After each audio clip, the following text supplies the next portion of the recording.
другари, јас сум Искра. Учам во основното училиште Стив Наумов и сум четврто деление. Денеска ќе ви ги покажам компонентите на струјното коло и струјното коло, а подоцна заедно ќе направиме еден експеримент со помош на струјното коло и чаша вода. Сега ќе ви ги покажам компонентите на струјното коло. Ова е батерија, таа е извор на електричната енергија, ова е прекинувачот, тој го контролира протокот на електричната енергија. Ова е спроводник, кој што ја носи електричната енергија. И ова се потрошувачите. Во случајов имаме два, а тоа се светилка и аларм.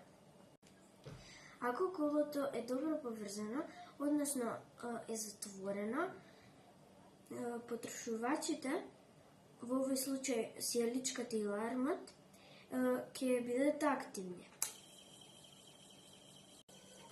Доколку во струјното коло некој дел, односно компонент, фали, потрошувачите нема да бидат активни, односно нема да има проток на електрична енергија. Например, да фали еден спроводник.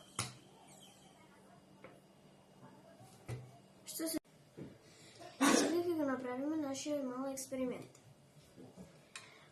Проводниците, односно спроводниците, ќе ги ставиме во вода и ќе го уклучиме прекинувачот. Можеме да приметиме дека повторно потрошувачите се активни, а тоа значи дека водата е спроводник на електричната енергија. Ви благодарам на вниманието.